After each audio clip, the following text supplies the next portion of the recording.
Good morning, everyone. It is Tuesday, 10 a.m. I am just hanging out right now with Scout. She loves to sit on my keyboard, so that's a fun time. Just hanging out with Tom Haverford, and I'm editing a book right now. I'm trying to stick with a schedule of editing like 50 pages a day, which is difficult for me. It's manageable, it's just I have to focus like really hard. So yeah, I've been doing that, and I'm actually headed to lunch here, an early lunch in about an hour, with some friends, and to actually talk about a book that we're all reading, which is Rising Strong by Brené Brown. Some of you know that I love her. I read Daring Greatly, it's one of my favorite books.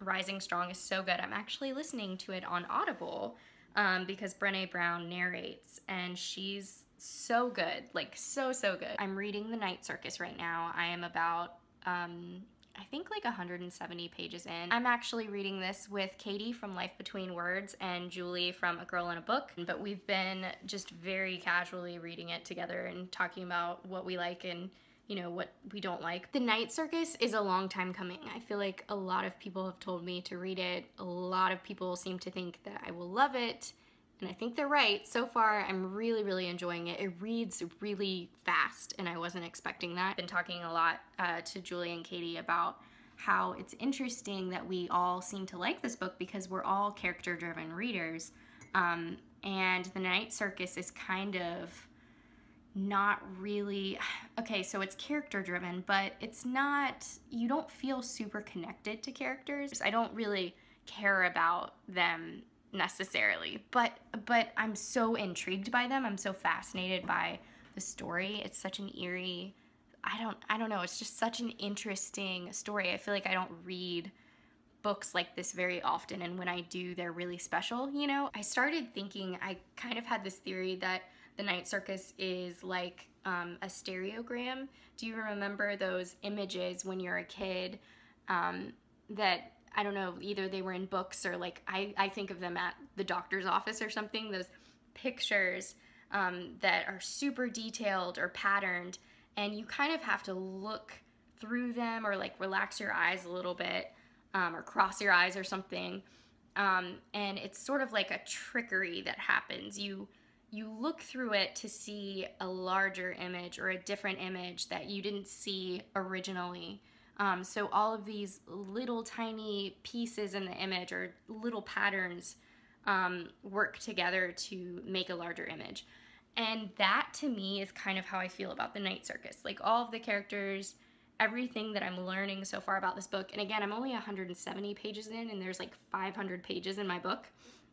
So I've got a ways to go as far as plot is concerned, I think, but it's just this slow unraveling, and everything's disjointed. Like, it doesn't make a ton of sense as you're reading, but there's something really intriguing about it, and that trickery behind it is interesting too, because the reader is really brought in on a different level. There's certain chapters that are in second person.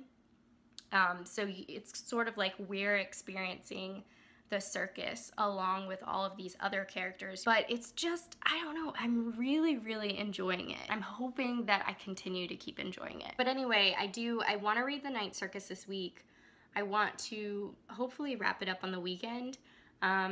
And I'm also listening to Aristotle and Dante Discover the Secrets of the Universe. It's narrated by Lin-Manuel Miranda.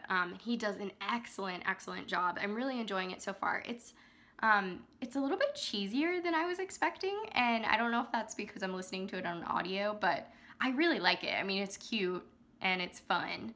And a lot of people told me I would enjoy it. So the reason I'm reading Aristotle and Dante Discover the Secrets of the Universe is because I actually have an arc by that author. I think his name is Benjamin Alire-Sans.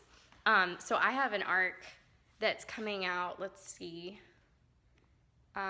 it's coming out in March of this year, The Inexplicable Logic of My Life.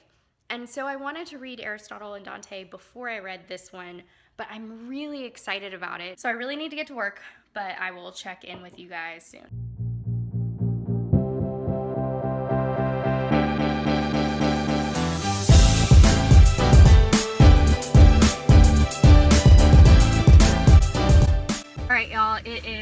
11:20. I'm gonna try to drive and vlog, but don't freak out because I'm not gonna look at the camera. I'm gonna be safe, guys. Safety first, all right? Phone just fell, and I don't know if this is gonna work out. But anyway, I was thinking about how I haven't updated you guys on my reading resolutions or goals. I had said in, I think my favorite 2016 books video, or my December wrap-up video, that I didn't have any bookish goals or resolutions, and I didn't at the time. And I still don't feel I still feel like I'm not very committed to any goals. Within like a day, I changed my mind on that, and I actually blogged about it at molliereads.com, so I'm at a light. I can look at you guys now. So my first bookish goal was that I wanted to read 50 books in 2017, and more specifically, I wanted to set a Goodreads goal. I've never set a Goodreads goal before. I'm just now kind of getting into Goodreads, and I think 50 books is totally attainable. It's going to be interesting to see if I feel any pressure, if it becomes more of a burden, or if it actually motivates me. I feel like I'm starting to realize that I am a goal-oriented reader. So my other goal, bookish goal, was that I wanted to go to a bookish meetup of some sort. I want to meet some booktuber friends because I've made a lot of booktuber friends in the past like 8 months, and yeah, I would love to meet some of you guys. I've talked to a small group of booktubers where we all kind of started booktube at the same time, or around the same time. We talked about meeting up in Chicago this year, so I don't know if that's gonna end up happening, but I really hope it does. I want to meet my internet friends in real life. Kind of going along with meeting internet people, I want to collaborate or co-host a readathon this year. I just think that would be really fun.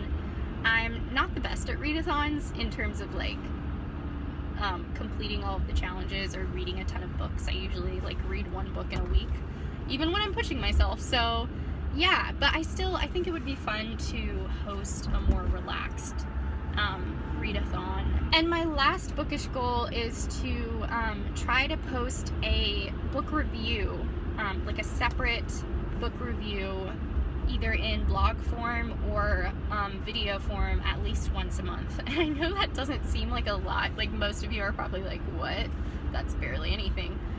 But it's difficult for me to write or film book reviews. I don't know why. I think it just takes extra time. Okay, I don't know if you can still see me, but my phone is moving around here.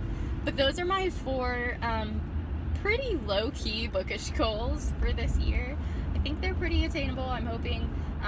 Again, I'm trying to set the bar kind of low. Don't know what that says about me. So my first personal goal is to complete at least hopefully 3 classes, at least 1, I guess, through the University of Chicago, where I'm pursuing my editing certificate. This is a professional goal of mine. The editing certificate through the UFC is something I've wanted to do for a really, really long time. I've done other editing courses that I've loved, that have been super helpful, and I've talked about those in my editor talk videos if you're interested in learning about that. But this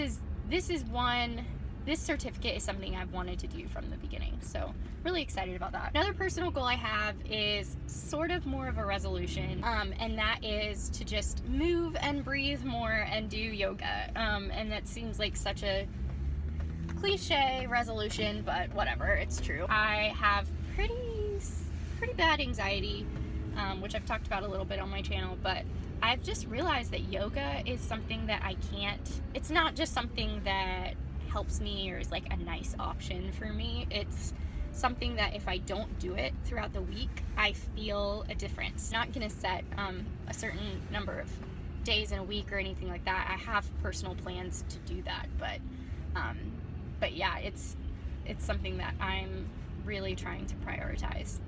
Okay, BookTube, I'm with my real life bookish friends. So guys, they're awesome. This is Kayla. She just read The Nightingale and Dark Matter. Hey. This is Jessie. I haven't read much recently. She's got Rising Strong. That's what we're talking about. This is Tracy. You guys all know about Tracy. I mean, come on. She's reading Well of Ascension right now. Yeah.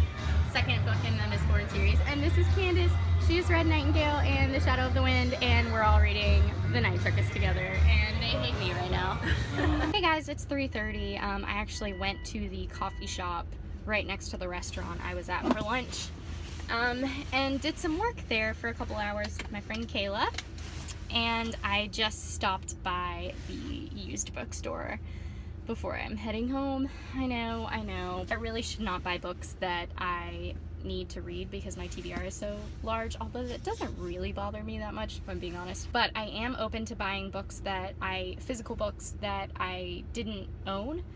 So I got this book, Bone Gap. I read this through the library maybe like a year ago, and I absolutely loved it. So yeah, I'm on my way home. I still have quite a bit of work to do tonight. I'm meeting that same group of friends that I got lunch with. I'm meeting them for drinks later, probably at our friend's house, to continue talking about Rising Strong because we didn't get all of our feelings out. Let's see, I talked about my bookish goals. So I have 2 more personal goals that I want to get to in 2017. One of them is a little bit ambitious, and this is, if you read my blog post, I basically say the same thing, but I am such an all or nothing person. Like, if I set goals for myself, it's like I'm all in or there's no point in trying, which is so stupid. Anyway, one of my goals is to limit my screen time at night because I feel like I'm always on my phone or on my computer late at night, and I hate that. It affects my sleep. I want to try to not have my phone in bed at night, so whenever I go to bed, the goal is to read at night more. I mean, I just love the internet so much, and you know, I just need some healthier boundaries with Twitter and Instagram and YouTube, obviously. Also, I can't believe I'm about to say this. I don't know if I even really believe this for myself, but I'm going to try and quit coffee this year at some point. I don't know if it'll be the beginning of the year, the middle of the year, or the end of the year. I'm going to at least give it a go to be caffeine free. So let me just back up and say I love coffee. I love coffee more than the average human. I'm convinced. I really, really do. I'm a serious coffee snob. My husband roasts coffee. We have a Chemex, we have an AeroPress, a French press. We're just really, really into coffee. The downside to that is that I drink a lot of coffee during the day. I don't drink soda, I don't drink energy drinks or anything like that. So being caffeine free, I think the biggest hurdle for me would be coffee. The reason I'm doing this is because I've read a lot of research in the past few weeks and maybe even months about how giving up coffee or being caffeine free can help a lot with anxiety. It does wonders for people with anxiety. It helps them sleep better, it helps them have more energy, but most importantly, it gives you this sense of calm. And yeah, we can go there. We can talk a little bit about my mental health. Why not? I think I've touched on it a little bit in past vlogs, but I've struggled with anxiety for a while now. My main deal with anxiety is that I struggle to be in large groups of people without feeling panicky, especially indoors. It's almost like claustrophobia. I don't know. I get very panicky when I'm around a lot of people. This was not always the case for me. I used to love being around people. In college, I went to all the football games and things like that. I've never thought twice about being in a large group. In the past maybe 2 years, I've gradually gotten worse. I think a lot of that has to do with just graduating from college and your world sort of shrinks, you know, like you're not constantly around a ton of people. And yeah, so that's maybe one small contributing factor. I know that finding the right medication for you is sort of like finding your own cocktail. Like, you really have to kind of do trial and error and figure out what's best for you. And it's scary for somebody with anxiety because there's really no way you can control, you know, how that works out. Everyone responds differently. You know, your body chemistry is different. You know, there's really no way of knowing unless you need to do your own research, and you need to talk to your doctor and try to figure out what the best solution is. But oftentimes you just kind of have to figure it out as you go. The main thing is, like, I just feel a little bit numb. Like, I don't know. I'm a very emotional person. When I took the Myers-Briggs, it said I had 70% emotion, which, like, I don't even know how they factor that in, but whatever, they do. So I'm an emotional person. I've been watching This Is Us on Netflix, or sorry, Hulu, and if you haven't watched it, it's so good, you should watch it. But it's a very emotional show. The first time I realized I wasn't really myself in terms of, like, my emotional state was when I was watching that show and realizing that so many people were telling me, like, oh, I cried at every episode of that show, and I was like, I haven't cried once. I haven't felt really anything emotional while watching that show, which, you know, that was the first red flag for me, that I'm just kind of in a numbed state right now. At this point, I'm feeling like my medication is not for me. That doesn't mean I'm not going to try another antidepressant. Well, those are my 2017 goals. I think they're pretty attainable. And again, on the coffee thing, I'm going to try it. Like, if I hate it, if I'm tired all the time, if I don't really feel any different anxiety-wise, I'm probably going to go back on coffee because, let's be real, I just love it too much.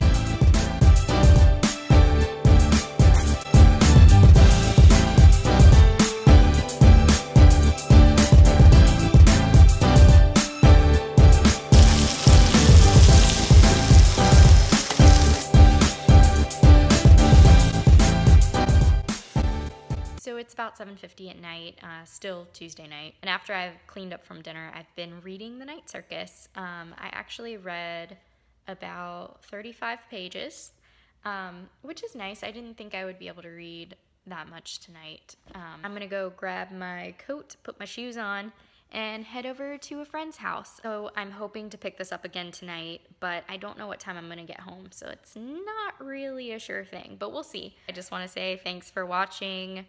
Hopefully I'll get to finishing this by, you know, the end of the weekend. I have quite a bit left. It's kind of deceiving because it looks like it could be like 300 pages maybe. No, it's like 515 pages, I think. So yeah, thanks for watching, and I will see you again very, very soon. Bye.